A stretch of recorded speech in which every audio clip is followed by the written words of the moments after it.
Yo soy egresado de la Universidad de Guadalajara, generé mis posgrados en la misma Universidad de Guadalajara, he estado trabajando desde 2005 formándome a nivel internacional, inicialmente en América Latina. Dentro de mi perfil académico siempre he tendido a ir a lo que es el tema de derecho constitucional y procesal constitucional, y me ha tocado el gusto personal de trabajar y de gestar muchas cosas con juristas latinoamericanos y europeos de alta talla, lo que me ha permitido tener una visión un poco diferente en cuanto a la información de la que puedo yo en un momento dado manejar. La verdad que ha sido muy importante la formación académica, pero también ha sido sumamente importante la formación que hemos hecho en el ámbito de la conformación y creación sobre todo incluso de doctrinas en el ámbito académico, reitero, con varios amigos, en Argentina con gente como Hernán Olano, en Colombia, en Argentina con gente muy valiosa como Sergio Díaz Ricci, en su momento con una gran amistad que tuve con Enrique Müller, incluso con el presidente de la Corte de Argentina, Ricardo Lorenzetti. Me ha tocado en un momento dado gestar algunas cuestiones en Perú con grandes amigos, un entrañable amigo en el caso muy concreto de Félix Palomino, con Gerardo Eto Cruz, que fue presidente del Tribunal Constitucional peruano, con gente en Bolivia. En su momento tuve una muy buena relación con el primer presidente del Tribunal Constitucional, con Pablo Dermisaki Peredo, en Italia con Giancarlo Rolla, con Alfonso Chelotto, en España con José Julio Fernández, con Carlos Ruiz Miguel, con Revenga, con Tajadura, varios constitucionalistas a nivel internacional, que me ha permitido, reitero, una formación muy importante en el ámbito del derecho constitucional y procesal constitucional. Y hemos trabajado obras en Perú, en Colombia, artículos en varias partes del mundo, y varias de las obras que tenemos han sido, la verdad, un bastión. Generamos en su momento una obra que se denominó Codificaciones Procesales Constitucionales, un colectivo que me hizo el favor de prologar en su momento, para mí uno de los más grandes constitucionalistas mexicanos, don Jorge Carpizo MacGregor, donde escribieron los gestores de las codificaciones procesales constitucionales. La primera, que fue en Costa Rica, que escribió el que en aquel momento era procurador y después fue presidente de la Sala Constitucional costarricense, Luis Solano. Escribió después el creador del primer Código Procesal Constitucional en Tucumán en el 95, Sergio Díaz Ricci. Escribió Oscar Puccinelli, que tenía un proyecto, escribió Hernán Olano, que tenía un proyecto para Colombia, y esa obra fue una gran referencia para la gestación en su momento de la codificación procesal constitucional en el caso boliviano. Muchas de las obras han sido referenciadas, incluso en Dominicana, en el Tribunal Constitucional, en la Sala Constitucional venezolana, y han sido referenciadas varias obras por constitucionalistas de varias partes del mundo. Eso es satisfactorio, pero no es algo totalmente mérito personal. Obviamente en mi vida le debo a mucha gente, iniciando por mis padres, por mis hermanos, en su momento por mis hijos y por muchos amigos que me han apoyado a nivel nacional e internacional. Pero sí es muy bonito y es un orgullo poder participar, sobre todo en la conformación de nuevas corrientes a nivel nacional e internacional. Creo que es un momento muy interesante que vive América Latina, sobre todo en la búsqueda de consolidar las democracias. Se vivieron en esta consolidación o esa búsqueda de consolidación de democracias estadios transitorios a manejos dictatoriales que fueron muy dolorosos en varios países. El caso chileno, que consolidó una verdadera democracia, algunos que no tuvieron ese tránsito tan complicado como el caso de Costa Rica. En los demás países de América Latina ha costado mucho trabajo, y creo que esta sinergia que hemos hecho entre varios juristas pues ha permitido sobre todo gestar la posibilidad de poder entrar a la conformación normativa y a la consolidación del Estado de Derecho. Creo que es muy valioso, es de las cuestiones que en lo personal me enorgullece más. De hecho, hay una obra que se agotó muy rápidamente, es de las obras que se ha agotado en los últimos años con mayor rapidez. Se llamó Los Nuevos Principios Rectores del Juicio de Amparo. Viene la segunda edición, está en todas las librerías, está en Gonville, está en Sótano, está en Porrúa, en todas las librerías, y es una obra muy interesante que me prologa en la primera edición José Julio Fernández, un gran jurista español, y ahora en la segunda edición Carlos Ruiz Miguel, otro de los grandes juristas españoles. Pero viene una obra para mí maravillosa, luego viene un colectivo que está también en mercado, con relación a derecho procesal constitucional, donde escriben de los más importantes juristas españoles, argentinos, colombianos, mexicanos, pero viene una obra que está por salir en 15 días, que es la influencia precisamente de la Constitución de 1917, la primera constitución en el mundo de corte social, donde se crean los derechos de segunda generación, donde escriben los más importantes 40 constitucionalistas del mundo. Escribe como Peter Haberle, el más grande en Alemania, Giancarlo Rolla, en Italia, Carlos Ruiz Miguel, José Julio Fernández en España, entre otros muchos de esos países. Escribe Néstor Pedro Sagüez de Argentina, escribe Gerardo Eto'o Cruz de Perú junto con José Félix Palomino, escribe en presidentes de tribunales constitucionales, lo que verdaderamente va a ser es una obra muy importante y culminante, es una obra coordinada por Eto'o Cruz, por Gerardo Eto'o Cruz, expresidente del Tribunal Constitucional peruano. Espérenla, la verdad vale mucho la pena y se van a dar cuenta las grandes aportaciones del derecho mexicano al constitucionalismo internacional. Hay mucha información que está en medios desde hace mucho tiempo y lo primero que decía era que era complicado porque realmente la tradición jurídica es diferente, contrario a lo que puedan decir. En segundo lugar, hubo más que una influencia, alguna imposición en su momento. En tercer lugar, hubo un gravísimo problema en la formación de operadores.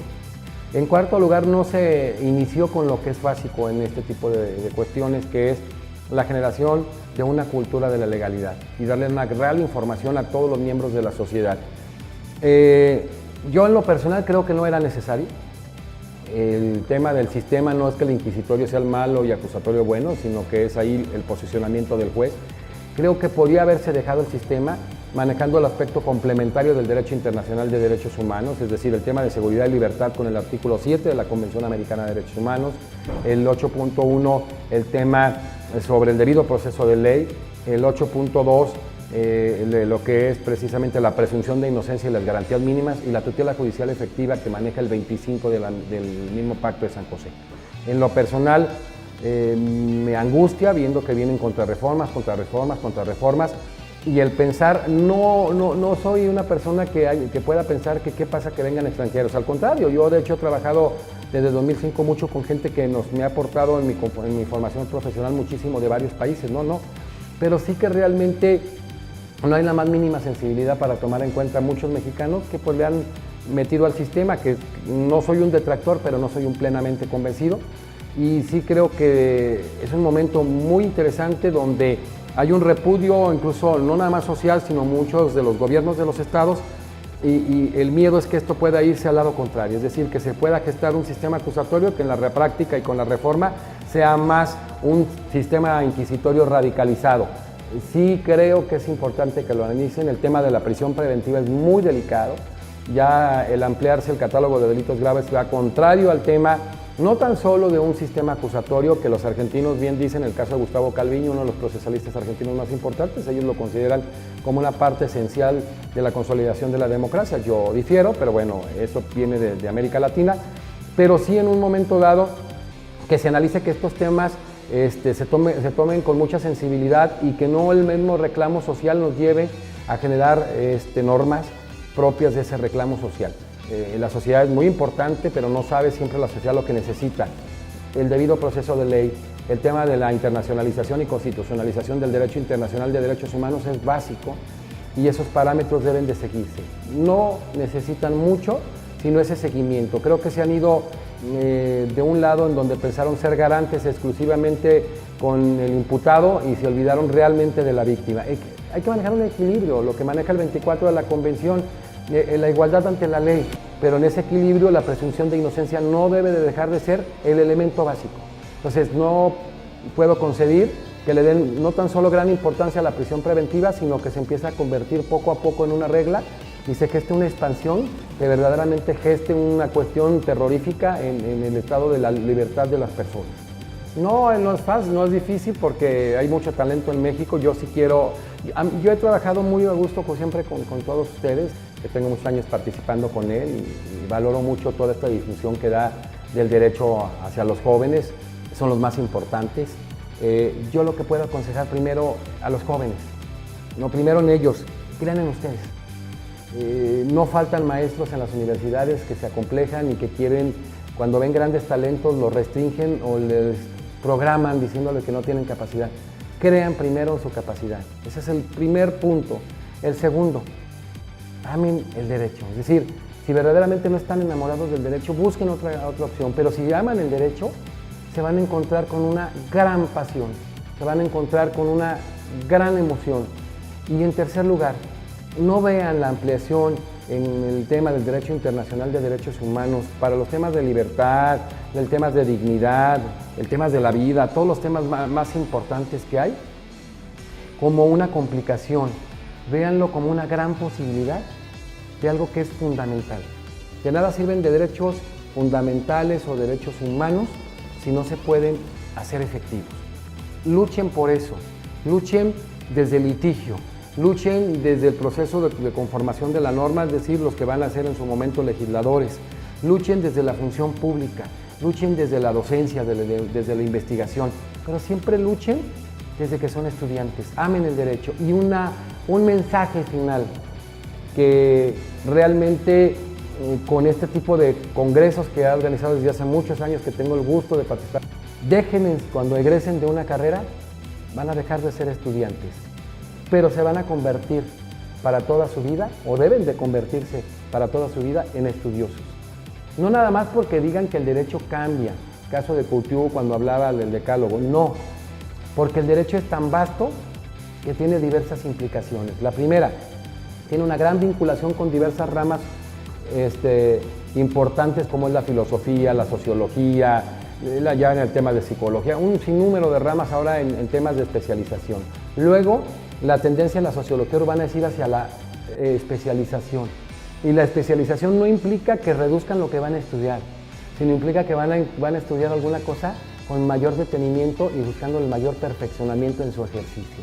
Entonces, amen el derecho, crean en ustedes y conviértanse y sean toda su vida estudiosos del derecho. Primero, es un congreso que es una garantía por quien siempre lo ha venido demostrando a través de estos grandes congresos. Coparticipamos siempre con grandes amigos y juristas, la organización es extraordinaria, a mí me llama mucho la atención siempre los costos, que son más que accesibles y qué bueno, eso es maravilloso, y la convivencia es increíble. A mí me ha tocado en todos estos congresos conocer abogados muy valiosos, pero conocer estudiantes valiosísimos de todo el país. Por eso agradezco esta oportunidad siempre de participar.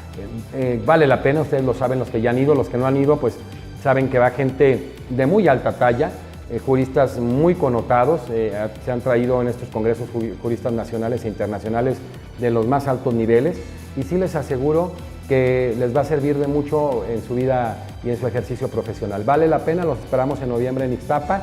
Como siempre, va a ser un congreso de excelencia.